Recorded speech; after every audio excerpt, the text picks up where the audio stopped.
Today we're going to do a Magic the Gathering style video. Give you guys a little bit more insight why I play Magic the Gathering, why I like to look at Magic the Gathering, why I like to talk about it, and in particular, there is a giant theory and lore aspect of this game, and it seems the plans, the gears are turning in, and it's all based around what's happening on Kamigawa with spoilers and the story, and it's absolutely something that I need to be excited for because it looks like we're going to have a return and a war, and it looks like we're going to actually have something of the game actually doing something that means it's not no agenda driven narrative. It means that they're returning to something that is lore driven. It means there's an actual storyline here that people are going to care about. And I think you guys need to listen to what I have to say today. As we know, the new spoilers that came out, we've got a new Tamiyo, a Tezzerret, and a new The Wanderer, which has been revealed as the Emperor of Kamigawa.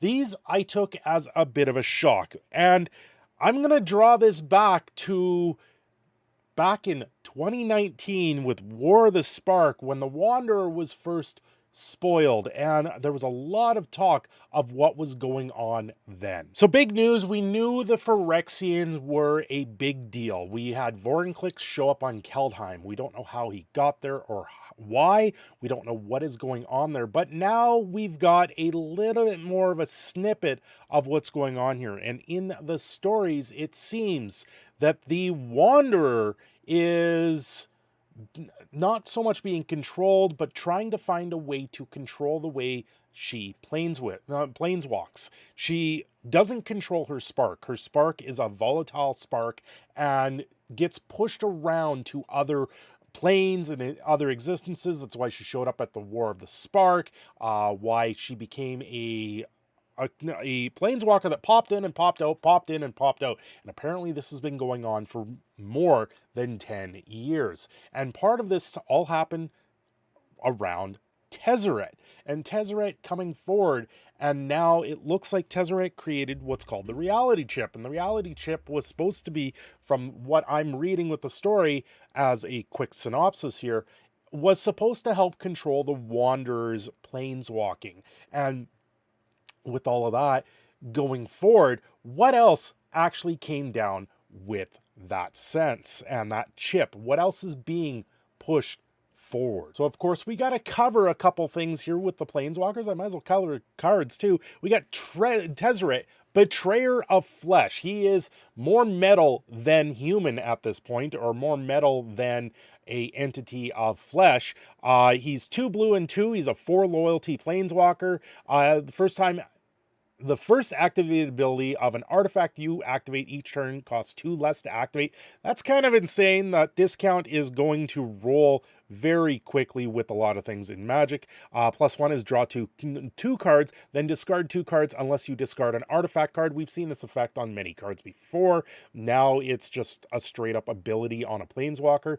-2, target artifact becomes an artifact creature. If it isn't a vehicle, it has base power and toughness 4/4. If it's a vehicle, then it becomes the vehicle power and toughness.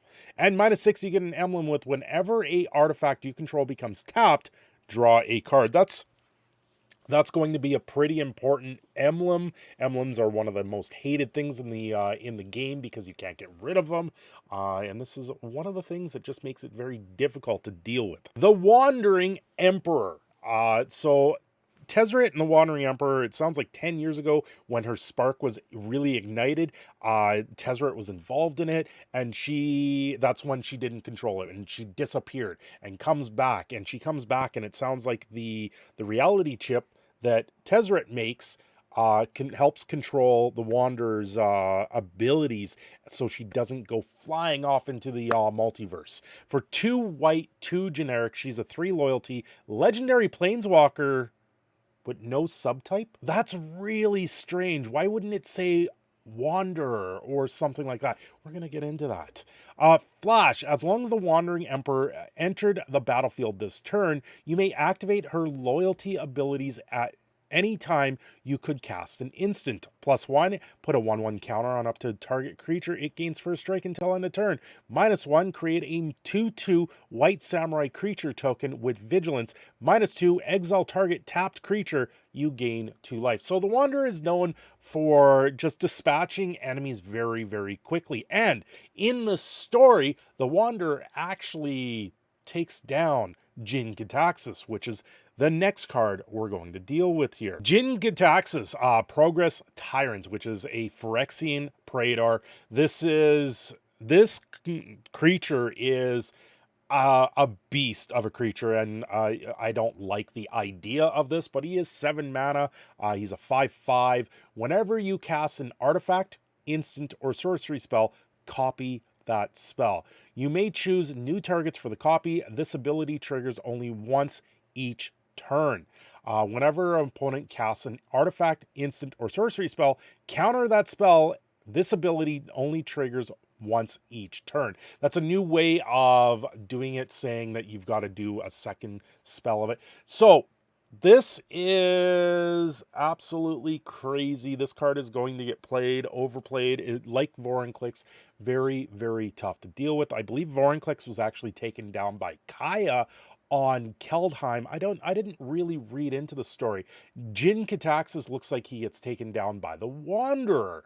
And now there's a synopsis later on in the story. Jin Gitaxias' body disappears. It's gone. So there's thought that Jin Gitaxias is still out in the realms. But the major part of this story, and when I saw this, I went, this isn't good. This means that we're going to be dealing with a lot more stuff out there. And that is because Tamiyo became Phyrexianized. Tamiyo completed Sage for 1 blue, 1 green, 2 generic, and either a blue and a green or 2 life. You can cast Tamiyo. They create a Phyrexian version of Tamiyo, meaning she gets infected with Phyrexian blood, and thus becomes partially mechanized. Legendary creature Tamiyo. So complicated, meaning the Phyrexian symbol can be used as green, blue, or 2 life in this circumstance. I think this is the first time we've seen hybrid mana plus the Phyrexian mana, which is something I don't think we've seen that before. This is a new type of casting cost. Having the 2 life in here, I think on this one will be fairly decent in a casting cost. It gives you 3 different ways to make that 1 point of mana, which is interesting in itself. +1, tap up to 1 target artifact or creature. It doesn't untap during its controller's untap step. -X, exile target non-land permanent card with mana value X from your graveyard. Each, create a token that is a copy of that card. And -7, create Tamiyo's Notebook, a legendary colorless artifact token with spells you cast. Spells you cast cost 2 less to cast, and tap, draw a card. Why in the world would Tamiyo be messing with artifacts? Tamiyo doesn't do things with artifacts. She has her story magic. That is the whole purpose of Tamiyo. But there is a bigger underlying problem here with Tamiyo, and that is Emrakul. Emrakul, I believe, is the Phyrexian Endgame at this point. This is absolutely ridiculous where this is going to go. And why do I say that? Well, Tamiyo didn't take her eyes off him. When she spoke, her voice was like iron. Tell the Imperials to prepare the appropriate holding cell somewhere without tech. Kato gave a curt nod. I'll tell Lightpaws. He turned, getting ready to clamber down on the nearest trolls when Tezzerret's cold voice snapped like the crackle of a last ember. There is no need to keep me in Egento, he drawled silkily. I already have what Phyrexia wants. Cato turned, Broadfound watched the horror as Tamiyo's hand flashed and the reality chip came to life. What this means is Tamiyo was the end game of this situation. This means the Phyrexians are going for Emrakul because it was Tamiyo's story magic that bound Emrakul in the moon. This is going to be insane. I believe leading up to Dominaria United, we're going to see a full-on Phyrexian style Eldrazi war at this point, if that is the case. If this is going to go forward by all of that. But going back to the Wanderer, there is a theory out there that the Wanderer is the embodiment of Emrakul, the human version of Emrakul. It doesn't seem to be that way with the telling that the Wanderer is the lost emperor of Kamigawa. It seems that Kamigawa has been able to move forward in technology because Phyrexia has had their hands in there with Jin Cadaxis obviously pulling some strings in the background, and that's why they're moved forward in the situation. But if this is everything that I'm seeing here and everything I'm thinking and know of it with what's happened on Innistrad, with Shadows over Innistrad, and going forward, this means the Eldrazi may be making a comeback. We have seen some horrors throughout the last few sets. We have seen some things, they kind of hint towards them. And back with the Ikoria, it was thought that the horrors that were there were meant to be Eldrazi's, but then they took away the name Eldrazi a long time ago. I think they kept them as horrors and just kind of hid the fact that they might actually be drawn towards the Eldrazi.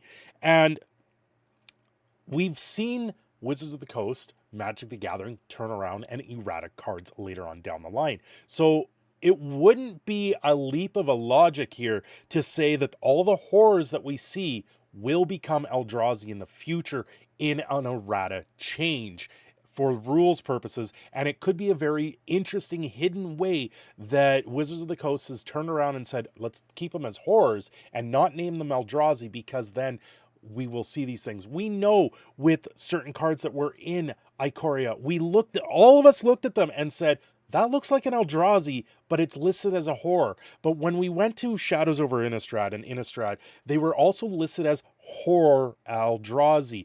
I think we're going to see the making of, at this point, Silvercool. If you know me, I follow a lot of what's going on with the Magic Historian and Desolator Magic, and one of the ongoing things, this came up years ago, that Silvercool was a idea that it would be a sliver Eldrazi. Well, I think this is kind of going in the process of where this is going. This was made up as a test card for the mystery boosters. The test cards, we've seen other renditions of them. This could very well be a Phyrexian Eldrazi down the line. The Phyrexians are always power hungry, always want the next thing that's going to draw their power. And if they want to try and release Emrakul from the moon to bring forth a possibility of a Phyrexian Eldrazi, and then a card like this gets made, this is unprecedented and could be the end game of everything we are seeing here. Another one that I had thought there was Tezzerret used to be a henchman of Bolas, and maybe leading up to the Brothers' War, they're trying to create a new war of Bolas versus Ugin, but that's for another day. Anyway, guys, if you found this sort of video entertaining, let me know down below. Don't forget to like and subscribe. This is Proud Canadian Phoenix signing off. I will see you all next time.